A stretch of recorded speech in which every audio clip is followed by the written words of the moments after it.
ಇಡೀ ದೇಶಾದ್ಯಂತ ಮನ್ರೇಗಾವನ್ನು ಉಳಿಸಿ ಅಭಿಯಾನ ಪ್ರಾರಂಭ ಆಗಿದೆ. ಕರ್ನಾಟಕದಲ್ಲೂ ಕೂಡ ಇದು ಪ್ರಾರಂಭ ಆಗ್ತಾ ಇದೆ. ಉದ್ದೇಶ ಏನಪ್ಪಾ ಅಂತಂದ್ರೆ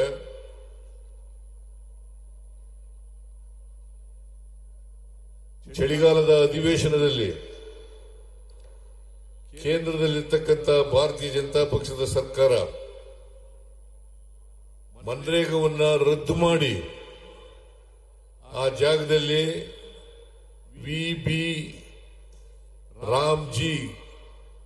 ವಿಬಿಜಿ ರಾಮ್ಜಿ ಗ್ರಾಮೀಣ ಕಾಯ್ದೆಯನ್ನ ಜಾರಿ ಮಾಡಿದೆ. ಈ ಮನ್ರೇಗಾ ಕಾಯ್ದೆಯನ್ನ ರದ್ದು ಮಾಡಬೇಕಾದಂತ ಅಗತ್ಯ ಇರಲಿಲ್ಲ. ಇದು 2005ರಲ್ಲಿ ಮನಮೋಹನ್ ಸಿಂಗ್ ರವರು ಪ್ರಧಾನಮಂತ್ರಿಯಾಗಿದ್ದಾಗ ಶ್ರೀಮತಿ ಸೋನಿಯಾ ಗಾಂಧಿಯವರ ನಾಯಕತ್ವದಲ್ಲಿ ಈ ಕಾಯ್ದೆ ಜಾರಿಯಾಯಿತು. ಉದ್ದೇಶ ಏನಪ್ಪಾ ಅಂತಂದ್ರೆ ಹಳ್ಳಿಗಾಡಿನಲ್ಲಿರ್ತಕ್ಕಂಥ ಕೂಲಿ ಕಾರ್ಮಿಕರಿಗೆ, ಆದಿವಾಸಿಗಳಿಗೆ, ಸಣ್ಣ ರೈತರಿಗೆ, ಹೆಣ್ಮಕ್ಕಳಿಗೆ ಉದ್ಯೋಗವನ್ನ ಕೊಡಬೇಕು ಅಂತಕ್ಕಂಥ ಉದ್ದೇಶದಿಂದ ಈ ಕಾಯ್ದೆಯನ್ನ ಜಾರಿಗೆ ತಗೊಬಂದದ್ದು. ಮನಮೋಹನ್ ಸಿಂಗ್ ರವರು ಇದೊಂದೇ ಕಾಯ್ದೆಯನ್ನ ಜಾರಿಗೆ ತರಲಿಲ್ಲ. ಇದರ ಜೊತೆಯಲ್ಲಿ ಉದ್ಯೋಗದ ಹಕ್ಕು, ಆಹಾರದ ಹಕ್ಕು, ಶಿಕ್ಷಣದ ಹಕ್ಕು ಮತ್ತು ಅರಣ್ಯದಲ್ಲಿ ವಾಸ ಮಾಡತಕ್ಕಂಥ ಆದಿವಾಸಿಗಳ ಹಕ್ಕು, ಜೊತೆಗೆ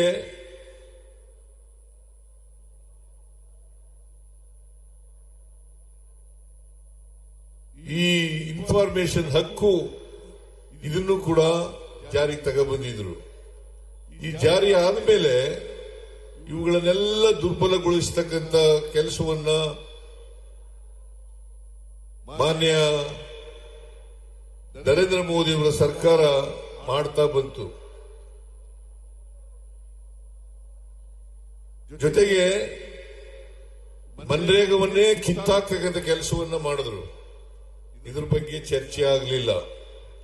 ಕೇವಲ 17ನೇ ತಾರೀಕು, ಡಿಸೆಂಬರ್ 17ನೇ ತಾರೀಕು 8 ಗಂಟೆ ಮಾತ್ರ ಚರ್ಚೆ ಆಯಿತು. 18ನೇ ತಾರೀಕು ಇದನ್ನ ಪಾಸ್ ಮಾಡಿ ವಿಬಿಜಿ ರಾಮ್ಜಿ ಕಾಯ್ದೆಯನ್ನ ಜಾರಿಗೆ ತಗೊಬಂದಿದ್ದಾರೆ. ವಿಬಿಜಿ ರಾಮ್ಜಿ ಅಂತಂದ್ರೆ ವಿಕಸಿತ್ ಭಾರತ್ ಗ್ಯಾರಂಟಿ ಫಾರ್ ರೋಜ್ಗಾರ್,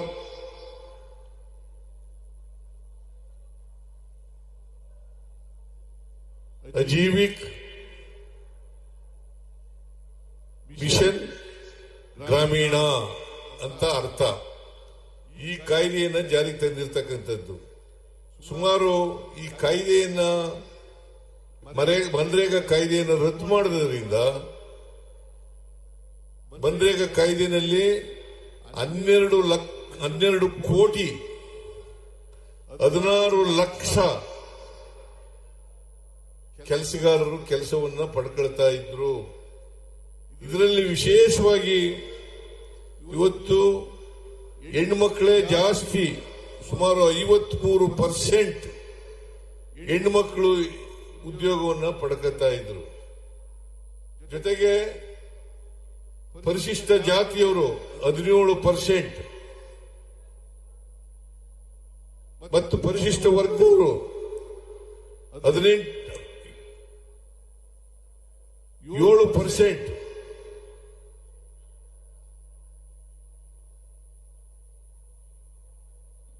ಅಲ್ಲ, 11%, ಒಟ್ಟು 28% ಪರಿಶಿಷ್ಟ ಜಾತಿ, ಪರಿಶಿಷ್ಟ ವರ್ಗ ಇವರು ಪಡ್ಕೊಳ್ತಾ ಇದ್ರು. ಇದನ್ನ ಇವತ್ತು ಕಿತ್ಕೊಳ್ತಕ್ಕಂಥ ಕೆಲಸವನ್ನ ಮಾಡ್ತಾ ಇದ್ದಾರೆ. 20 ವರ್ಷಗಳಿಂದ ಕಾಯ್ದೆ ಜಾರಿಯಲ್ಲಿತ್ತು, ಮನ್ರೇಗಾ ಕಾಯ್ದೆ. ಮಹಾತ್ಮ ಗಾಂಧೀಜಿಯವರು ಹೆಸರು ಯಾಕೆ ಇಟ್ಟಿದ್ರಪ್ಪ ಅಂತಂದ್ರೆ, ಗ್ರಾಮೀಣ ಪ್ರದೇಶಗಳ ಅಭಿವೃದ್ಧಿ ಆಗದೇನೆ ರಾಷ್ಟ್ರದ ಅಭಿವೃದ್ಧಿ ಆಗಲ್ಲ ಅಂತಕ್ಕಂಥದ್ದು ಮಹಾತ್ಮ ಗಾಂಧೀಜಿಯವರು ಹೇಳಿದಂತ ಮಾತು. ಅದಕ್ಕೋಸ್ಕರ ಇದು ಮಹಾತ್ಮ ಗಾಂಧೀಜಿಯವರು ಗ್ರಾಮೀಣ ಬದುಕು ಸುಧಾರಣೆ ಆಗದೇನೆ ದೇಶದ ಸುಧಾರಣೆ ಆಗ್ಲಿಕ್ಕೆ ಸಾಧ್ಯ ಇಲ್ಲ. ಅದಕ್ಕೋಸ್ಕರನೇ ಗ್ರಾಮ ಸ್ವರಾಜ್ಯ ಅಂತಕ್ಕಂಥ ಮಾತುಗಳನ್ನ ಹೇಳ್ತಾ ಇದ್ರು. ಈ ಗ್ರಾಮ ಸ್ವರಾಜ್ಯ ಆಗ್ತಕ್ಕಂಥದ್ದು ಆಗ್ಬೇಕಾದ್ರೆ ಹಳ್ಳಿಗಾಡಿನಲ್ಲಿ ಇರ್ತಕ್ಕಂಥ ಕೆಲಸ ಕೇಳ್ತಕ್ಕಂಥವ್ರು, ಕೂಲಿ ಕಾರ್ಮಿಕರು, ಆದಿವಾಸಿಗಳು, ಮಹಿಳೆಯರು, ಸಣ್ಣ ರೈತರು, ಇವರೆಲ್ಲರಿಗೂ ಕೂಡ ಉದ್ಯೋಗವನ್ನ ಕೊಡ್ತಕ್ಕಂಥ ಕಾಯ್ದೆ ಸುಮಾರು 100 ದಿನಗಳು ಒಂದು ವರ್ಷದಲ್ಲಿ 100 ದಿನಗಳು ಉದ್ಯೋಗ ಗ್ಯಾರಂಟಿ ಖಾತ್ರಿ ಆಗ್ತಕ್ಕಂಥ ಕೆಲಸವನ್ನ ಮಾಡ್ತಾ ಇದ್ರು. ಯಾರೇ ಉದ್ಯೋಗ ಬೇಕಾದವರು ಅವರ ಗ್ರಾಮದಲ್ಲಿ, ಅವರ ಪಂಚಾಯತಿನಲ್ಲಿ ಕೆಲಸ ಬೇಕು ಅಂತ ಹೇಳಿದ್ರೆ, ಅರ್ಜಿ ಹಾಕಿದ್ರೆ ಆ ಕೆಲಸವನ್ನ ಕೊಡ್ಲೇಬೇಕಾಗಿತ್ತು. ಕೊಡದೆ ಹೋದ್ರೆ ಭತ್ಯವನ್ನ ಕೊಡ್ತಕ್ಕಂಥ ಕೆಲಸವನ್ನ ಮಾಡಬೇಕಾಗಿತ್ತು. ಇಂಥ ಕಾಯ್ದೆಯನ್ನ ಕಿತ್ತಾಕ್ತಕ್ಕಂಥ ಕೆಲಸವನ್ನ ಮಾಡಿದ್ದಾರೆ. ಈ ಉದ್ಯೋಗ ಬೇಕು ಅನ್ನೋದನ್ನ ತೀರ್ಮಾನ ಮಾಡತಕ್ಕಂಥದ್ದು ಗ್ರಾಮ ಪಂಚಾಯಿತಿಗಳು ಮತ್ತು ಗ್ರಾಮ ಸಭೆಗಳು. ಇದನ್ನ ಈ ಅಧಿಕಾರವನ್ನ ಕಿತ್ತಾಕಿದ್ದಾರೆ. ಈಗ 365 ದಿನದಲ್ಲಿ ಯಾವಾಗ ಬೇಕಾದ್ರೂ ಕೂಡ ಕೆಲಸ ಕೇಳಬಹುದಾಗಿತ್ತು. ಈಗ 60 ದಿನಗಳು ವ್ಯವಸಾಯದ ದಿನಗಳಲ್ಲಿ ವ್ಯವಸಾಯದ ಚಟುವಟಿಕೆಗಳು ಪ್ರಾರಂಭ ಆದಾಗ ಕೊಡಗಿಲ್ಲ, 60 ದಿನಗಳು ಕೊಡಗಿಲ್ಲ. ಜೊತೆಗೆ ಕೆಲಸ ತೀರ್ಮಾನ ಮಾಡತಕ್ಕಂಥದ್ದು ಕೇಂದ್ರ ಸರ್ಕಾರ. ಕೇಂದ್ರ ಸರ್ಕಾರದಲ್ಲಿ ಇಂಥ ಪಂಚಾಯತಿನಲ್ಲಿ ಕೆಲಸ ಆಗಬೇಕು ಅಂತಂದ್ರೆ ಆ ಕೆಲಸಕ್ಕೆ ಅನುದಾನ ಕೊಟ್ಟಾಗ ಮಾತ್ರ ಪ್ರಾರಂಭ ಆಗ್ತದೆ. ಇಲ್ಲದೆ ಹೋದ್ರೆ, ಅನುದಾನ ಕೊಡದೆ ಹೋದ್ರೆ ಅಲ್ಲಿ ಕೆಲಸ ಆಗೋದಿಲ್ಲ. ಆದ್ರಿಂದ ಉದಾಹರಣೆಗೆ ನಮ್ಮ ಪಂಚಾಯತಿನಲ್ಲಿ ಕೆಲಸ ಕೊಡ್ತೀವಿ ಅಂತ ಹೇಳ್ತೀವಿ, ಕೇಂದ್ರ ಸರ್ಕಾರ ತೀರ್ಮಾನ ಮಾಡಿದ್ರೆ ನಮ್ಮ ಪಂಚಾಯತಿನಲ್ಲಿ ಕೆಲಸ ಆಗಬಹುದು. ಅಥವಾ ನಿಮ್ಮ ಪಂಚಾಯತಿನಲ್ಲಿ ಕೆಲಸ ಇಲ್ಲ ಅಂತಂದ್ರೆ ಕೆಲಸ ಇಲ್ಲ. ಒಂದ್ ಕಡೆ ಗ್ರಾಮ ಪಂಚಾಯತಿನಲ್ಲಿ ಕೆಲಸ ಕೊಡಬೇಕು, ಇನ್ನೊಂದು ಪಂಚಾಯತಿನಲ್ಲಿ ಗ್ರಾಮ ಪಂಚಾಯತಿನಲ್ಲಿ ಕೆಲಸ ಇರೋದಿಲ್ಲ. ಸೊ ಇದು ಈ ಹೊಸ ಕಾಯ್ದೆ BBG ರಾಮ್ಜಿ ಆ ಕಾನೂನಲ್ಲಿ ಮಾಡಿರ್ತಕ್ಕಂಥ ಕೆಲಸ. ಅದಕ್ಕೋಸ್ಕರ ನಾವು ಮನ್ರೇಗವನ್ನೇ ಮುಂದುವರಿಸಬೇಕು ಅಂತಕ್ಕಂಥದ್ದು ಕಾಂಗ್ರೆಸ್ ಪಕ್ಷದ ತೀವ್ರ ಒತ್ತಡ ಅಂತಕ್ಕಂಥ ಮಾತುಗಳನ್ನ ಈ ಸಂದರ್ಭದಲ್ಲಿ ಹೇಳಲಿಕ್ಕೆ ಬಯಸ್ತಾ ಇದ್ದೇನೆ. ಜೊತೆಗೆ ನಮ್ಮ ಮನ್ರೇಗಾ ಕಾಯ್ದೆನಲ್ಲಿ ಕಾಂಟ್ರಾಕ್ಟ್ಗಳಿರಲಿಲ್ಲ. ಈಗ ಅಪರೋಕ್ಷವಾಗಿ ಕಾಂಟ್ರಾಕ್ಟ್ಗಳು ಬರ್ತಾರೆ ಅಂತಕ್ಕಂಥ ಮಾತುಗಳನ್ನ ಈ ಸಂದರ್ಭದಲ್ಲಿ ನಾವೆಲ್ಲರೂ ಕೂಡ ಜ್ಞಾಪಕ ಇಟ್ಕೋಬೇಕಾಗ್ತದೆ. ಅದರಿಂದ ಈ ಮನ್ರೇಗಾ ಕಾಯ್ದೆನಲ್ಲಿ